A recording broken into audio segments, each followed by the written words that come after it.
Hello, good evening. Welcome to Interesting Talks with Footprints. I hope your glass is half full rather than half empty. And don't forget, you can always top it back up again, no matter where you are. Today's talk is on feeling your emotions. Feeling your emotions. A lot of us bury our emotions and we don't pay attention to them. We rationalize them away, we intellectualize them, or we just bury them. And it's not the best practice, which I'll try to explain how and why we do that.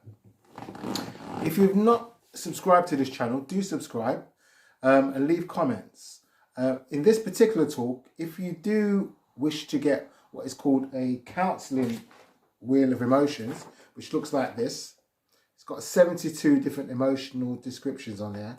And in the centre, we have our basic emotions: happiness, sadness, joy, love, and so on. Then it breaks them down into different sections so you can see what these emotions also lead to. So it's a bigger expansion of what these simple words might sound and look like, and gives you a better explanation of what they touch on in different parts of your emotional vocabulary. It will increase your emotional vocabulary for a better way of explaining it.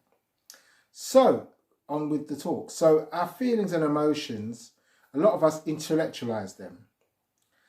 We also kind of like, it's a way of suppression. It's a form of coping, you know. So rather than to feel, I'm feeling sad, for example, or somebody said something that hurts my feelings, rather than really work with it, I'll try to intellectualize it, such as, oh, well, you know, I was wrong. I didn't really give them enough money to keep them going over the last couple of months. So they're going to shout and scream at me and tell me that I'm a waste of space and I should never have been born.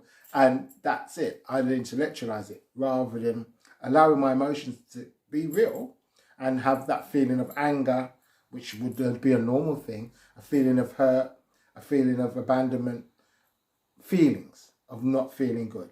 Rather than accept them and work with them, I would possibly intellectualize them. And that, you know, that's a form of coping skill, an avoidance strategy that leaves us feeling emotionally disconnected from what really happened. And that happens to a lot of us, including myself, and I have to look at it and pay attention to it and look at my own emotions at times and see, are they real? What are they trying to tell me? And, you know, they could be a very real good guide for you to make really good decisions about what's going on for you. Now, when something or someone hurts you, do you learn to sort of like, you know, find out what happened to this? Or when you're talking to somebody and upset you, do you describe what's happening rather than feel what's happening? Do you struggle about talking about your emotions and try to problem solve instead? Now, if you answered yes to a couple of these questions, you're probably intellectualizing your emotions rather than working with them, facing with them, and listening to what they're trying to tell you. As I've said, there can be really good pointers to what's going on. Sometimes your emotions, like let's say you're feeling anxious, you can feel it in the pit of your stomach. Like, oh my gosh, this is really a hard test. I'm going to take my, driving test, for example. You could start feeling anxious and you start feeling it in your stomach. That's a feeling, and you feel it in your body. Lots of our emotions do transcend into our body also. So that's something to think about. And then again, when you're feeling happy and elated, you can almost feel this sort of euphoria going through your body, where you feel like butterflies. You feel absolutely invincible, to be fair, but you feel your body feels it. Your body feels it as well. So bear that in mind, how emotions are not just a physical or mental construct. They actually physically affect you. Now, suppressing your emotions, unresolved emotional issues can fester over time, resulting in problems like anxiety, depression. Even physical sides, such as continuously suppressing your emotions, can lead you to physical health issues such as stress, high blood pressure, and it can also affect your immune system. Now, obviously, some of you that have worked with me, clients that is, and people that know me, would have heard the story of when I was studying and a tutor came in to our class and said to us that she'd been in a physical and mental abusive relationship for many years, and it had transpired that she'd developed breast cancer and had a double mastectomy, both of her breasts removed.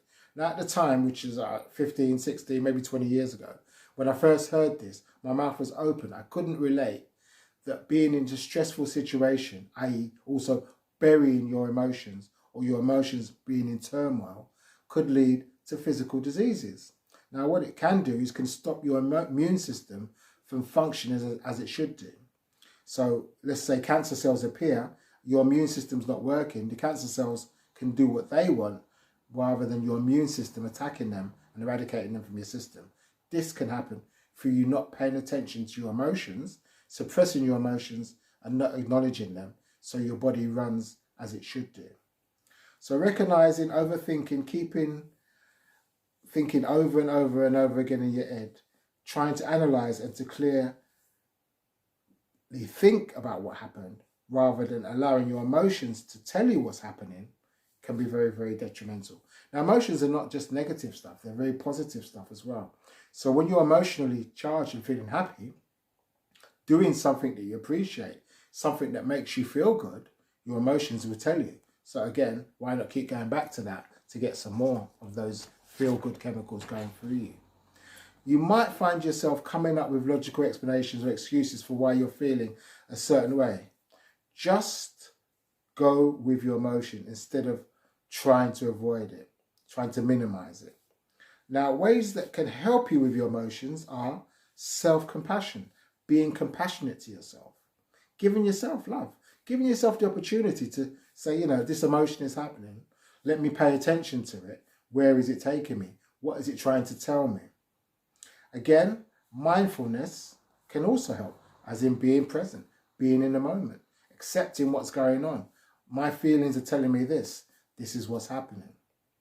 And also, third and foremost, you can always seek professional help. So somebody like myself who will take you through the steps of what you're going through and look at it rather than just say, I feel sad. Well, where does this sadness come from? Is it attached to some anger? Is it attached to some disappointment? Is it attached to the feeling that you didn't achieve what you were supposed to achieve? And then again, why did you feel you had to achieve something? Is that coming from you or is it from somebody outside sources? The society, parents, school and stuff like that. Now, we all feel emotionally drained at times, and sometimes we don't pay attention to being emotionally drained, and we continue to do things that our emotions are telling us that we should hold back from. And then, of course, what happens? We hit a brick wall and possibly have some a setback. We stop functioning properly. Now, and I was saying to a client today, and not even just today, over last week, that if you can look at your emotions that are unresolved, that are not paid attention to, like a potato that's hidden underneath a cupboard, let's say your kitchen cupboard, and what happens with a potato in the dark? Its root continues to grow towards the sunlight. It's very determined for its root to hit the sunlight. In whichever way it goes, it can wiggle around in circles until it hits sunlight. Now, if you look at your emotional state like that, that's unresolved, as it's looking for an angle to come out. It's looking for its salvation in a way. It's looking to be recognized.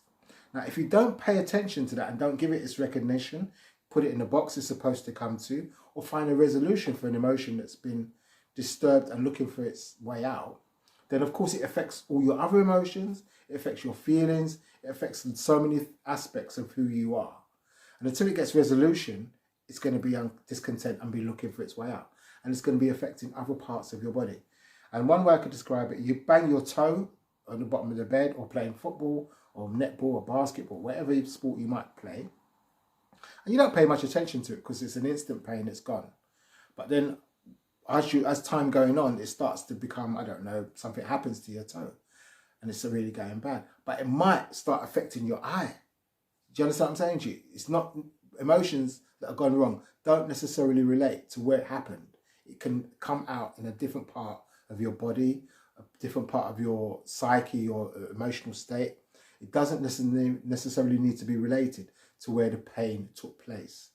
But through therapy or through looking at yourself, what's happened, and you're feeling a certain way, but you're not happy with that, you could look back into the short past or long-term past and find out what emotional turmoil took place that you've not addressed, that's now coming into 2024 and affecting your life. Now, this is the talk. being in contact, feeling your emotions, paying attention to them and working with them, rather than just trying to intellectualize it as a coping mechanism, explain it away, bury it, not paying attention to it. Don't get me wrong, to intellectualize things is okay at times. To not pay attention to your emotion is also okay at times. But when it becomes the rule of the day that you just bury your emotions, they're coming back and they're looking like that potato for a place to get its roots and to get out and to show itself and be recognized, acknowledged. So until next week, 2 weeks time, take care of yourself. If you're interested in getting hold of one of these, which is the Counselor's Therapy Wheel, which, as I said, it's got 72 different emotional outcomes, should we say, let me know. Message me, send me your email address, or if you want me to WhatsApp it to you, I will do. It's very, very interesting. You see the amount of different emotions and feelings that we have that, you know, some of us would never even be aware of. Even I forgot how many emotions we've got. 72 from I think the core 6 that's on there. So take care of yourself, try to stay positive, and if you've not subscribed to my channel, do subscribe. It's time for us to have a little bit of a push and grow a bit more. I think we've got something like 3,000 subscribers at the moment. Let's see if we can make that to 5 by the end of the year or even further. I really do appreciate you watching and paying attention to what I've got to say, and I do get some really good feedback that encourages me to keep doing what I'm doing. For now, take care. Bye-bye.